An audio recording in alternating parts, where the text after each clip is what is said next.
Bismillah, assalamu alaikum. Армысыздар ағайын. Алдарыңызда дәрігер шығыс медицинасы мен батыс медицинасының біріккен емдер түрі бойынша терапевт Жұмадан Жарқынбекұлы. Алтын қоңыр күздің жаймаш уақыт күнінде демалыс күндері балаларымызды серуендетуге алып шыққан болатынбыз. Витаминді толықтасын деп, иммунитеті күшейсін деп. Сіздерде бос уақыттарыңызда балаларыңызды күн уақытта көбірек серуендетуге әрекет жасаңыздар. Барлығында балаларымыздың денсаулығы үшін. Сонымен мектептің ауласында, артқы ауласында серуендеп жүріп, көзім бір шөпті шалып қалды. Көріп тұрғандарыңыз кәрі қыз деп аталатын бұл шөп шығыс медицинасында, қазақ емшілігінде болсын, немесе басқа ұлттардың дәстүрлі медицинасында болсын, көп қолданысқа ие. Бұл шөптің қасиеті жылы ырайлы, кермек дәмді, улы. Әсіресе бұның уы осы тұқымында көп болады. Мына көріп тұрғандарыңыз жасыл түсті осы тұқымында бұның уы ең көп. Одан қала берді жасыл жапырақтарында. Сондықтан да бұны жасыл балғын майсасын мүлдем емге істетуге болмайды. Осыны бірінші ескерткім келеді. Ал енді қазір мынау қыркүйек пен қазан айларының осы күндерінде бұл шөптің пысатын кезі, яғни жапырағы сарғая бастайды. Мұнанда жапырақтар құрғап жатқан. Жемісі, тұқымы күреңдене бастайды. Осы күн ашық күндері осы айлардың бұны бүкіл табағымен алғаннан кейін кептіріп сақтайды, тазалап.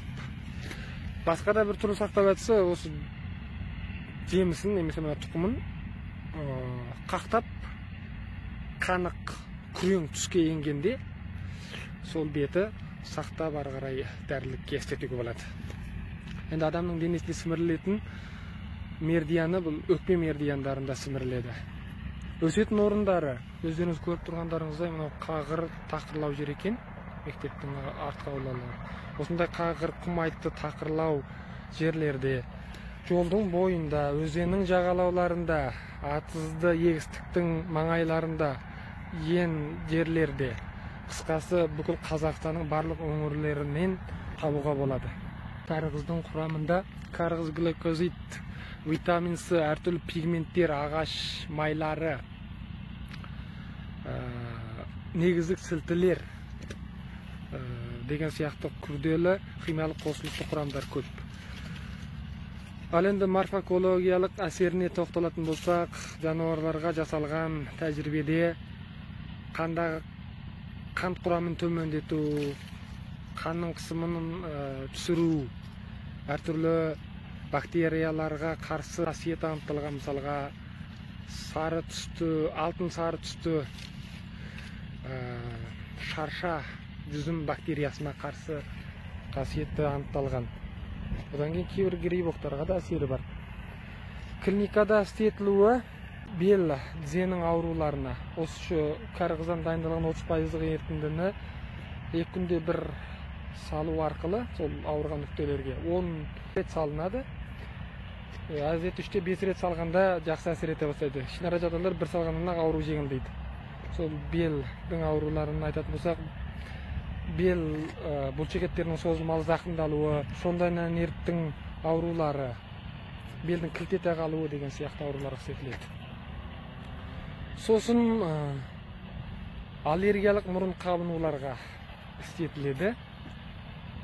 Одан сол мынау кәріғыздың тұқымын жинап алғаннан кейін, осы күзде пысқан кезінде соны талқандап 3-5 грамм 3 күніне 3 реттен суға езіп ішу керек. 2 аптаға дейін солай тұтынуға болады. 3 аптадан 2 айға дейін созып пайдалануға болады. Бұл жақсы көмектеседі. Енді бұның сәл кері әсерлері болуы мүмкін. Адамның басын айналдыру, басын ауырту, жүрегін айныту, шөту деген сияқты. Енді олар ондай бір қорқынышты кері әсерлер емес. Оған өте алаңдап кетудің қажеті жоқ. Немесе жаңағы сол талқандалған кәріғыздың тұқымынан жасалған порошок дәріге бал араластырып, оқ-дәрі жасап, онда тұтынуға болады. Үшіншісі созылмалы мұрын қабынуларына, мысалға гайморит дейміз, соның ішінде Оларга сол кәрі қыздың тұқымынан 30-да 40 алып, оны жанагы отқа бір қақтап, қаны күрең түскенге дейін қақтау керек. Одан кейін талқандап, оның үстіне лайықты мөлшерде әдетте бір 300 мл-де 500 мл аралығында үпілмелік майын қосып, немесе қара зере майы болса да болады. Сол майларды қосқаннан кейін оны алюминий тысқа салып, кішкене отта қайнатып, қайнағанға дейін бір ете түседі. Содан кейін барып оны суытып, құмыраға салып сақтайды. Оны істеткен жағдайда сол созылмалы мұрын қабынуларына мақтаға бір батырып алып, мұрынға 2-де 3 рет күніне мұрын қойнауларына жағып істетуге болады. Бұның клиникадағы статистика бойынша 80-де 90%-ға дейін жақсы әсер еткен, кейбір аурулар 2-де 3 жылға дейін қайталамаған осы жоғарыдағы сол сұйықтық дәрісі еткеннен кейін. Басқа қала берді, безгекке де істетіледі. Одан кейін құлақтың астындағы бір без бар, соның қабынуларына да істетіледі. Сосын әртүрлі қышыма бөрткендерге, суықтан болған, желден болған, экземаға, мысалға сыртқа әдетте көбірек істетуге болады, 30-60 грамм. Іште қабылдау үшін 3-де 6 грамм сол аралықта істетіледі.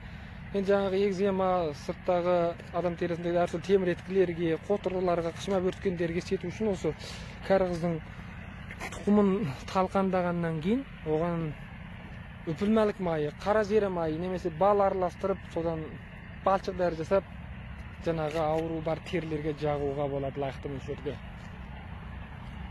Ағайын, бүгін өздеріңізбен осы күреңкей тұқымдасына жататын кәрі қыздың емдік қасиеті туралы қысқаша тоқталдық.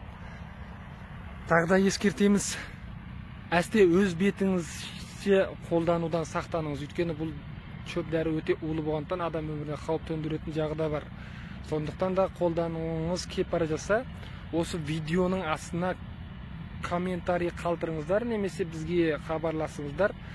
Нақтылы дозасы туралы біз сіздерге анық кеңес айта аламыз. Видеоға лайк баса кетіңіздер. Сіз әлі біздің арнамызға тіркелмесеңіз, өзіңіздің алтын саусағыңызды түртіп арнамызға тіркеліңіздер. Осы видеоны әлеуметтік желілерде жаппай бөлісіңіздер. Білімді бөлсеңіз көбейетінін ұмытпаңыз. Ағайын, ауырмаңыздар. Келесі эфирде кездескенше аман сау болайық.